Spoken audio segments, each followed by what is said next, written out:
É isso. Ó, tô vendo aqui no UOL, Sônia Blota, que o Ministério da Saúde deixou vencer a validade de um estoque de medicamentos, e aí inclui vacinas, testes de diagnóstico. Num valor que é uma bagatela, Não, né? um negócio maluco. É, É um dinheiro pra negócio pinga, né? Como diz maluco o caipira. mesmo. Ao todo, mais de 240 milhões de vacinas, testes de diagnóstico e outros itens. É, A gente isso pode aí tá começar. num, isso aí tá num, tá, segundo a reportagem do UOL, tá tudo num galpão do Isso. Ministério da Saúde, em Guarulhos, em Guarulhos. Então a gente se pergunta, né, como é que pode um diabo desse acontecer? Como é que pode? E vai ter que ser tudo incinerado, Sônia. A gente começa com o Dr. Evaldo com essa? Vamos lá. Você quer dar boa tarde pro nosso entrevistado, Dr. Sônia? Evaldo de Araújo, nosso infectologista especialista aqui, que sempre nos atende com muita gentileza no Bandeirantes Acontece e que nos explica tudo o que acontece desde o começo da pandemia, né, doutor Evaldo? E continua na linha de frente e atende todos os veículos de comunicação, inclusive aqui do Grupo Bandeirantes, muitas vezes. Doutor Evaldo, nós vamos começar com essa pergunta para o senhor, que é a questão de milhões desperdiçados nessa história de depósito. Eu queria o comentário do senhor como profissional de saúde e uma cena como essas. Uma ótima tarde para o senhor. Obrigado, Sônia, pelo convite, pela oportunidade. É sempre aceito quando possível, porque vocês fazem parte dessa luta contra a Covid. Olha, esse é mais um dado que nos preocupa, esse é mais um dado que mostra que o Brasil tem sido muito mal gerido, né? Eu li essa notícia nos veículos de imprensa e quem faz a coordenação dessa parte logística no Ministério parece que é um militar também que está ocupando uma função lá nesse momento, pelo menos pelo que foi noticiado. E eu acompanho esse processo de desmonte do Ministério da Saúde já faz um tempo, onde todos os técnicos qualificados, onde todas as pessoas que têm um currículo e uma carreira médica por zelar, foram saindo e abandonando o nosso Ministério da Saúde por absolutamente entenderem que hoje os princípios e os propósitos do Ministério são outros que não aqueles que ele se destinaria, que é o fortalecimento do SUS e a atenção de todos, não é? Então esse é mais um dos casos, é mais um dos exemplos do que dá errado. É a mesma coisa que a gente colocar aí na Rádio Bandeirantes, não jornalistas, pessoas que não são do meio, para gerir e para produzir as matérias e tudo que vocês põem no ar. Não vai dar certo, não está sendo diferente no Ministério da Saúde. A diferença é que a gente teria um impacto nas notícias e no Ministério da Saúde nós temos um impacto com vidas, né? Então eu, como médico e como cidadão, fico absolutamente triste e perplexo que isso venha se mantendo e não aprendemos, né? Porque não é uma notícia nova. Vira e mexe, vocês estão noticiando coisas semelhantes. É um absurdo completo. Doutor Evaldo, boa tarde, obrigado por atender mais uma vez aqui a Rádio Bandeirantes, ouvinte da Rádio Bandeirantes. Eu confesso que quando eu li essa reportagem agora há pouco aqui, eu achei que era velha. Eu falei, não, acho que Parece, né? Não, mas é nova mesmo, é nova mesmo.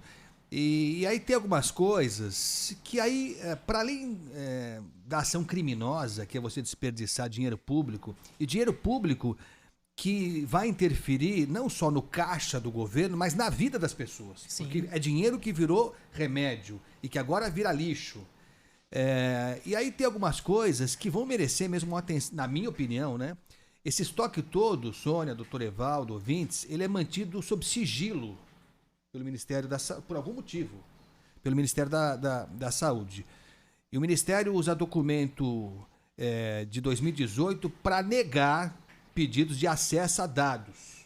Quer dizer, se a informação está correta, e eu acredito demais no UOL, parece que é uma intenção deliberada de esconder mesmo, de evitar que se veja como está sendo mal usado o dinheiro público. E aí, não é só a Covid, que já seria escandaloso.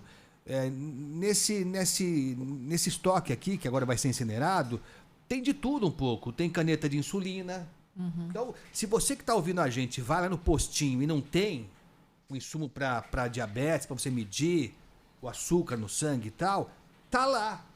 tá lá no galpão do Ministério da Saúde em Guarulhos, está lá e vai ser incinerado, porque já perdeu a validade. A Sônia falou que o doutor Evaldo sempre explica pra gente as coisas todas, mas aí fica difícil explicar, né, doutor Evaldo? Aí não tem explicação assim que dê conta, né? Sabe, Agostinho, eu acho que tem uma desconexão com a realidade. Nós fazemos um trabalho na assistência cotidiano e também, vira e mexe, a gente está nas áreas mais pobres das cidades, junto com os alunos de medicina, fazendo testagem para a Covid. E nós vamos em bairros muito difíceis, onde você encontra lá pessoas felizes, apesar de tudo, e lutando pela vida. Eu tenho certeza que tem uma desconexão, não só da realidade, como da gestão da saúde. O SUS ele é hierarquizado e descentralizado. Houvesse uma comunicação mais efetiva e melhor feita, eu tenho certeza que essas canetas de insulina e outros insumos teriam boa utilidade nessa população sofrida que precisa e depende do SUS, né? É lamentável sobre todos os aspectos, você está certo, Agostinho. E eu chamo a atenção para vocês dois, que são bons jornalistas, para uma coisa que tem que me incomodado muito, que é essa certa predileção do Ministério da Saúde hoje por doenças raras. Eu acho que quando nós falamos de saúde pública, nós temos que ver aquilo que é mais comum, aquilo que é mais frequente, aquilo que compromete a vida de todos. Doença rara, como o próprio nome diz, é doença rara e tem que ser tratada, evidentemente, tem que ter uma política para se cuidar disso, mas a gente tem que ter uma proporcionalidade e uma noção daquilo que é prioridade. Me preocupa muito quando eu vejo muita festa, muito alvoroço em torno de coisas raras, com medicamentos de altíssimo custo, né? Com personagens que a gente conhece, que estão por aí no noticiário. Então, e a gente vê, por outro lado, as coisas corriqueiras como diabetes e outras doenças crônicas, tendo medicamentos indo para o lixo. Me parece que alguma coisa está muito errada nas prioridades da saúde do Brasil. Doutor Evaldo, agora falando um pouco sobre terceira dose, que é uma outra discussão, uma dúvida surgiu. Uma pessoa que toma, por exemplo, 2 doses da Coronavac, ela poderia tomar uma terceira dose da AstraZeneca ou, ao contrário, 2 da AstraZeneca, uma terceira dose da Coronavac? Isso está um pouco confuso para o público. Eu gostaria muito que o senhor explicasse. E também, por que a eficácia nos idosos ela está caindo consideravelmente? A gente está vendo, inclusive, o Rio de Janeiro, com a variante Delta. Aí 80%, né, das internações são atribuídas a essa variante. E por que as vacinas não estão dando conta? A gente já sabia que isso viria, vocês especialistas já explicavam para a gente, inclusive o senhor já explicou para tomar muito cuidado com essa Delta e de fato é o que está acontecendo hoje, mas como é que ela funciona? O que se descobriu? Porque assim, a cada dia tem uma descoberta nova, não? Sim. Sônia, é difícil, o volume de informação científica que se produz é muito grande e eu acho que, para usar um termo aí popular, né, nós precisamos ser menos lacradores. Hoje o que eu percebo, em algum momento a gente precisa ser um pouquinho mais sensato, parar e pensar naquilo que a gente já conhece, naquilo que dá certo em Covid e que está bem consolidado. Então, por exemplo, as medidas não farmacológicas, o uso da máscara, essas são medidas sensatas, que não custam nada e que a gente tem que a toda hora ficar lembrando das pessoas.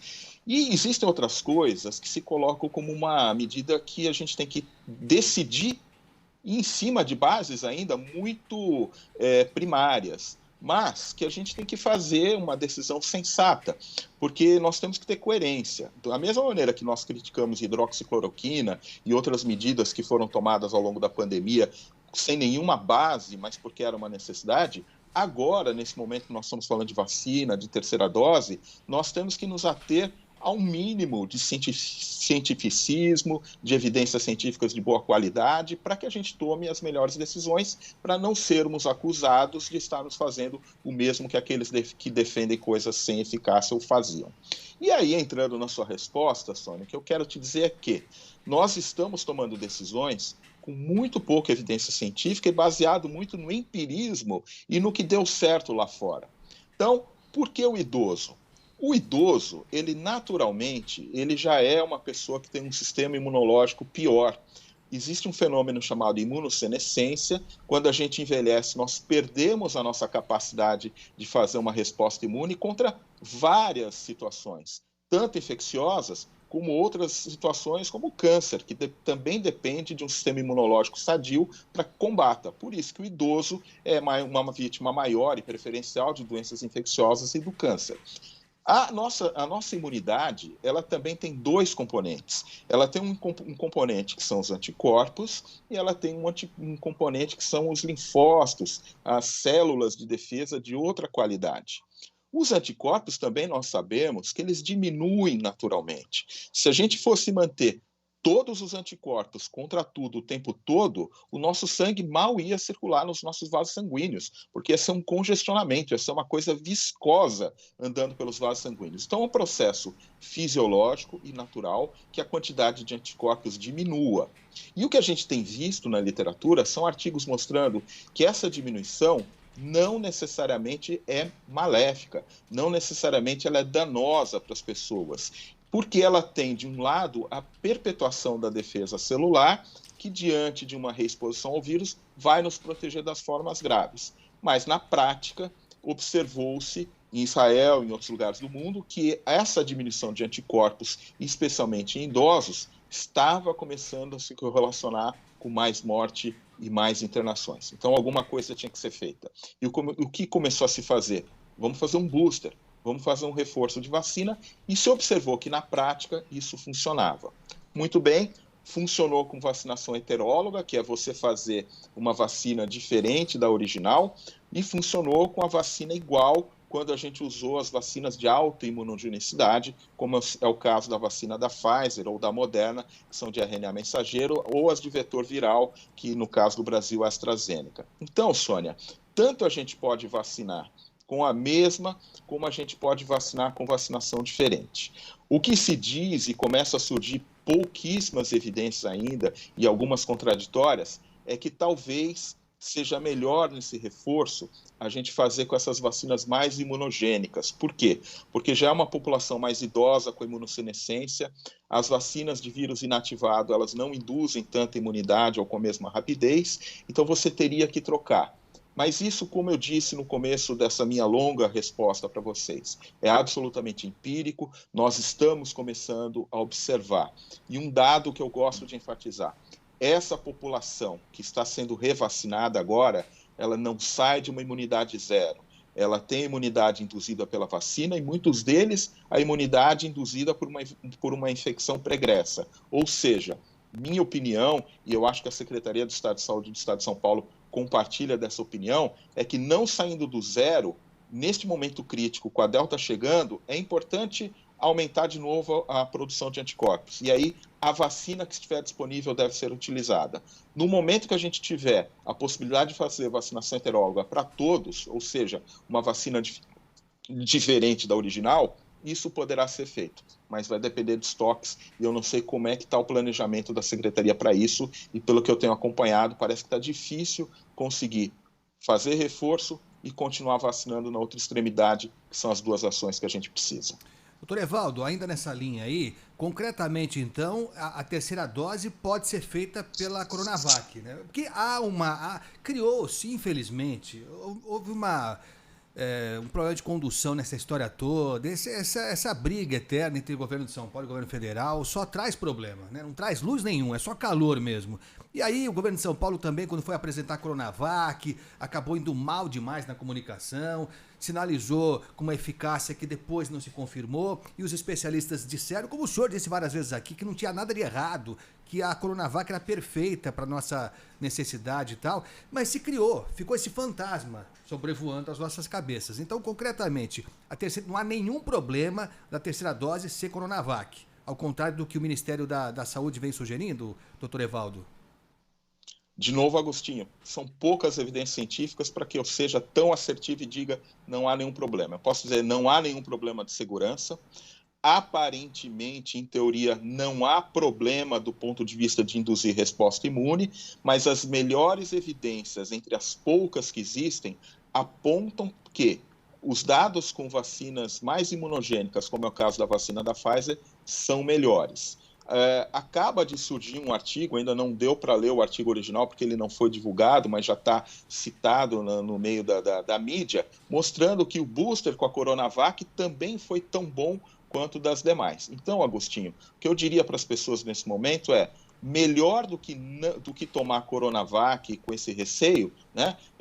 Você tem que tomar a vacina, porque primeiro é um governo que está recomendando, com toda a responsabilidade que tem. Segundo, qual que é a alternativa para isso? Não fazer o booster ou encontrar o vírus e ter um booster induzido pela infecção natural, que pode ter um desfecho terrível, que é o desfecho da doença. Então, minha recomendação é que sim, façam o booster que é ofertado pelo Estado ou pelos estados que assim fizerem, e se as evidências científicas consolidadas e corroborarem que de fato é necessário que a gente troque de vacina para uma vacina mais imunogênica, fato que eu insisto, nós temos alguns indícios nesse sentido, mas não nada conclusivo, o que se pode fazer é revacinar.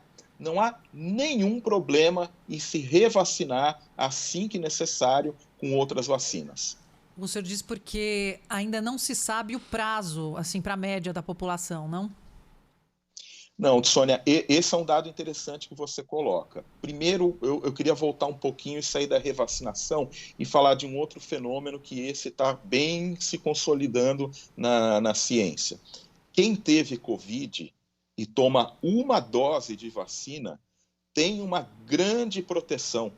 Então, a imunidade da infecção natural associada a uma dose de vacina leva a uma grande proteção. E seguramente isto nos garante que nesse momento nós não estejamos vendo os nossos números dispararem com Delta, pelo menos até o momento. Muito bem. Quanto tempo dura a imunidade? A gente tem que separar, Sônia, se é infecção natural ou se é por vacina. Parece que a imunidade por infecção natural, ela dura de 10 meses ou mais. Tem gente acreditando que seja para sempre. E a imunidade por vacina, ela dura a partir de 6 a 8 meses. Então, é possível que a partir de 6 meses da vacinação, sobretudo para essas populações como idosos e imunodeprimidos, que são populações de maior vulnerabilidade, a gente precise já considerar um booster. Para as demais populações, isso ainda está sendo alvo de estudo e provavelmente a gente vai ter um intervalo um pouquinho maior. Porém, todos os dados indicam que para qualquer vacina nós teremos que fazer um novo esquema ou um reforço num período que ainda está por se definir, mas que não será menor do que 6 meses. Nós estamos conversando aqui no Acontece com o Dr. Evaldo de Araújo, que é infectologista do Hospital das Clínicas. Doutor Evaldo, falando ainda sobre terceira dose, o governo federal estabeleceu que o público-alvo dessa terceira dose, a princípio, seria pessoas com idade acima de 70 anos. E o governo de São Paulo estabeleceu outro critério, 60 anos, né? E aí, o governo federal ponderou com algo que me parece até razoável, hein? Olha, difícil falar isso, hein? Mas acho que dessa vez o Ministério da Saúde ponderou algo até razoável, que é que não tem vacina sobrando, né? Não tem vacina sobrando. Se o governo de São Paulo, desse tamanhão que resolve vacinar 60 a mais, a matemática vai mostrar que talvez falte vacina, né? Para a segunda dose, para outras fatias da sociedade. O que lhe parece tudo isso, hein, doutor Evaldo? Então, Agostinho, parece aquilo que eu estou falando. As pessoas estão tomando decisões baseadas em suposições e na falta de evidências. Se nós formos considerar do ponto de vista de risco, nós vamos considerar, claro, que os mais idosos têm sempre um risco maior do que os mais jovens. Se a gente for considerar o idoso, nem todo idoso é igual também, porque você tem um idoso saudável e tem um idoso que tem doenças crônicas, assim como você tem os mais jovens com muitas doenças crônicas. Então, são variáveis que a gente não controla absolutamente, então você tem que tomar uma decisão. Eu acho que nesse momento crítico que nós estamos, priorizar os de maior vulnerabilidade e aí fazer um recorte mais acima é sensato. A partir de 60 anos, que é considerada uma idade de maior vulnerabilidade para formas graves da doença, é ok, adequado, nós em teoria protegemos mais, porém, considerando que há uma escassez de vacina, eu tendo a concordar com o Ministério da Saúde e priorizar grupos acima de 70 anos. E não perder de vista, Agostinho e Sônia, que nós precisamos continuar vacinando os mais jovens. nós precisamos continuar avançando na moçada. Por quê? Dentro da população adulta hoje vacinada, e é uma vacinação recente, notem que a maioria dos adultos brasileiros se vacinou há menos que 6 meses. Ou seja, se a gente está falando aqui em duração de resposta imune, a população adulta brasileira está com uma resposta imune alta, porque ela é uma vacinação jovem. Já os idosos não estão. E os jovens? Não tem imunidade nenhuma, porque eles não estão vacinados ainda e poucos talvez tenham sido expostos. Então, se a gente quer proteger o idoso também, uma outra maneira de proteger o idoso é continuar vacinando os jovens, porque é onde o vírus está circulando mais intensamente. O idoso, de uma certa forma, ele fica na sua casa, ele circula menos, ele tem menos exposição, mas o jovem não, o jovem circula intensamente. Então, correto o Ministério da Saúde, nesse momento de escassez de vacina, de tomar uma decisão por escolher uma faixa etária maior, desde que ele não perca o outro extremo, que é de avançar na imunização e na vacinação completa dos mais jovens. Hoje ainda, curiosamente, atendi uma família onde nós temos uma jovem de 11 anos com diagnóstico de Covid, a sua mãe na casa dos 40 anos com diagnóstico de Covid e a sua avó na casa dos 60 anos com diagnóstico de Covid. Então, uma situação típica de um surto familiar, onde o jovem convive com pessoas mais idosas e transmite, né? O jovem não vacinado. Então, por isso que a gente precisa avançar nas outras faixas etárias. Apenas a título de ilustração e curiosidade para vocês, tanto a mãe quanto a avó vacinadas estão muito bem, obrigadas. Mas mostra também que mesmo os vacinados podem se infectar e por isso que a gente insiste, além da vacina, continuar usando máscara, pessoal. É isso, doutor Evaldo, que o senhor fala de imunizar o grupo, que quando a gente fala em eficácia 95%, 68%, enfim, seja a porcentagem que for, na verdade, o que a vacina, esse cálculo está contando é o grupo vacinado? Exato. A eficácia da vacina, ela tem que ser vista no seu impacto coletivo. Então, o quanto ela reduz de morte, o quanto ela reduz de internação. E quando a gente fala em imunidade coletiva, nós estamos falando em diminuir a circulação do vírus. Ou seja, se num grupo de 10 pessoas eu tenho 8 vacinadas e 2 não vacinadas, como o vírus circula menos, ele vai ter mais dificuldade de chegar nessas 2 não vacinadas ou que tiveram algum problema e não ficaram protegidas. Hoje, com a Delta, que é um vírus que, além de circular muito, aparentemente consegue escapar pelo menos parcialmente da nossa imunidade, nós precisamos de um percentual de vacinados ainda maior. Então, quando a gente falava em ter aí 70% de imunizados para ter essa imunidade coletiva, hoje com Delta a gente fala em 90%. Então, pessoal, não tem muito segredo. O caminho é seguir vacinando, fazer menos espuma, menos discussão, é detalhe nesse momento de pandemia. A verdade é que nós ainda temos milhares de pessoas no Brasil todo dia diagnosticadas com Covid. Felizmente já caímos para casa das centenas morrendo, e quanto mais a gente se debate em detalhes ou em querer ser o dono da verdade, a gente está perdendo tempo e ajudando o vírus. É a hora de a gente seguir vacinando com aquilo que a gente tem o mais rápido possível e não descuidar das medidas não medicamentosas. O que eu sinto é que as pessoas vacinam e relaxam, achando que o problema acabou, e não acabou. Os vacinados se infectam, os vacinados transmitem, e eles devem continuar respeitando as demais medidas sanitárias, sobretudo o uso da máscara. Evaldo, a gente estava vendo imagens do litoral paulista e de outros também, né? Virou a casa da mãe Joana. A gente até entende que as pessoas estão extenuadas, né, Sônia? Mas tem Ninguém gente aguenta mais. Acha que acabou. Acha que tem certeza que acabou. Tem certeza que acabou. E eu estava lendo recentemente que há estudos, enfim, há indicações de cientistas como o senhor, especialistas da Unesp e da USP também, indicando que setembro pode ser um mês de algum recrudescimento em função da Delta. Há mesmo essa preocupação? Setembro pode ser, porque o que a gente tinha visto recentemente é que os leitos começaram a ser ocupados de uma maneira preocupante, casos de infecção, mas mortes em menor escala, felizmente. Mas ainda não está descartada essa hipótese de setembro ser um mês, de novo, para a gente lamentar, doutor Evaldo? Agostinho, todo modelo que é feito, ele é feito baseado em alguma experiência anterior. E esses modelos eles foram calibrados pelo que aconteceu fora do Brasil. Eu vou te trazer um dado de realidade que nós estamos construindo agora. Eu estou fazendo um trabalho na cidade de Cubatão, onde nós temos feito a testagem amostral da população assintomática da cidade semanalmente, e nós já fazemos essa testagem há 6 semanas. Muito bem. A gente pega o mês de março, que foi o pior mês em relação a casos nesse ano e ocorrências, né?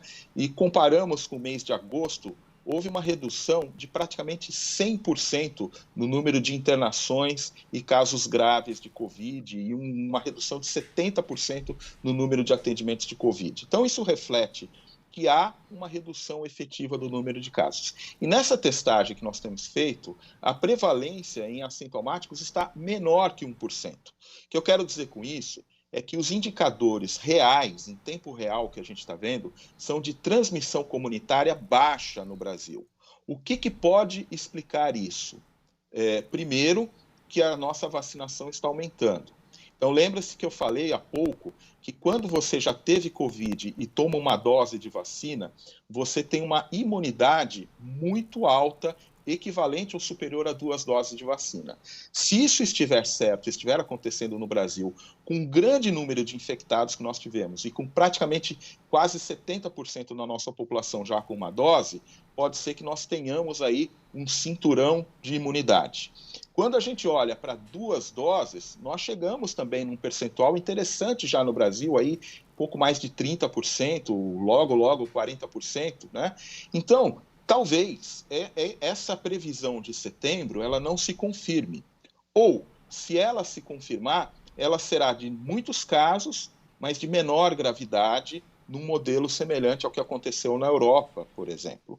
O que nós estamos vendo de Delta é que Delta está causando um grande estrago entre não vacinados. Então, no sul dos Estados Unidos, em grande parte do mundo onde a Delta causa um aumento de morte e internações, é sobretudo entre os não vacinados. E os vacinados sendo infectados eventualmente, mas com menor gravidade. Então, Agostinho, este modelo é um modelo calibrado por dados do exterior. No Brasil, nós, felizmente, temos acelerado e avançado com a vacinação. Infelizmente, tivemos muitos casos, mas pode ser que agora a gente vai ter que acompanhar dia a dia para ver se isso não nos causa um dado positivo, que é uma relativa proteção contra a Delta. Agora, o que as pessoas estão fazendo, você tem toda a razão, eu assino embaixo, é brincar com fogo. Depois desse feriado, onde as pessoas estão indo para a rua e para celebrar como se não houvesse amanhã, é qualquer coisa impressionante. Então, daqui a 2 semanas, vamos ver se essa fatura vai chegar ou não. Eu torço para que não chegue, mas, de fato, as pessoas estão brincando com fogo e o verbo é esse mesmo, é torcer. Nós vamos ter que acompanhar dia a dia, fazer testagem, fazer monitoramento e ver se os indicadores vão se manter ou se vão piorar. Doutor Evaldo de Araújo, infectologista, muito obrigada pela sua entrevista aqui no Bandeirantes Acontece, esclarecendo nossas dúvidas. Doutor, só para terminar mesmo, que o nosso tempo está curto, quanto aos tratamentos com os doentes de Covid, a gente sabe que eles precisam ser monitorados dia a dia, ou em suas casas ou nos hospitais. Algum medicamento, algum tratamento que tem feito, que está fazendo efeito e que, enfim, já mostra que a ciência também está evoluindo dia a dia nisso? Olha, Sônia, os anticorpos monoclonais usados precocemente realmente são um avanço, outras drogas que modulam a resposta inflamatória também, mas felizmente, neste momento, eu estou numa mesa de vidro aqui, que senão bateria na madeira. Eu bato aqui, peraí. Pronto, Agostinho, tá bateu. Obrigado, Agostinho. A gente está num momento favorável da doença, mas eu quero aproveitar essa tua pergunta e falar o seguinte, Sônia, as pessoas não levam a sério quarentena. As pessoas precisam levar a sério quarentena. A quarentena e a testagem são duas medidas simples e que evitam a expansão da pandemia. O que aconteceu ontem no Brasil é um exemplo acabado disso, que não levam a sério a quarentena, né? Então, foi uma situação assim, muito ruim, mas que serve para a gente falar isso. Eu prefiro dizer que a gente aprendeu a fazer quarentena, fazer testagem e vigilância, e o tratamento ele vai indo. Mas as pessoas precisam levar a sério a quarentena. Está com sintoma? Não sai de casa, por mais simples que seja esse sintoma, e faça o teste para saber se você está com Covid ou não. Doutor Evaldo, só pela oportunidade, rapidinho aqui, a Sônia vai abrir uma brecha aqui no nosso horário. E como é que estão as outras doenças? Porque recentemente a Prefeitura de São Paulo anunciou que alguns leitos que estavam destinados para a Covid iam ser disponibilizados para outras pessoas, porque as outras doenças estão por aí, né? Elas não pararam, né? Não pararam. Já está sendo possível atender essa demanda toda que ficou represada, doutor Evaldo? Olha, Agostinho, o represamento é enorme, a demanda reprimida é enorme, o Brasil é um país doente, com muita doença crônica não transmissível, e a gente está tentando correr atrás, né? Então, câncer, doenças crônicas não transmissíveis, mas o passivo ainda é grande, Agostinho. Precisamos torcer para não recrudescer, para poder atender essa população que precisa. Legal, doutor Evaldo de Araújo, mais uma aula, né? Uma aula, se deixar a gente fica conversando mais 3 horas, né, doutor Evaldo? Coitado dos pacientes do doutor Evaldo. Isso aí. Doutor Evaldo, obrigado mais uma vez, viu? Até a próxima, e vai haver próxima, né? Porque a gente tem sempre tem novidade sobre isso. Obrigado. Um grande abraço para vocês, um bom feriado. Obrigada, doutor. Valeu.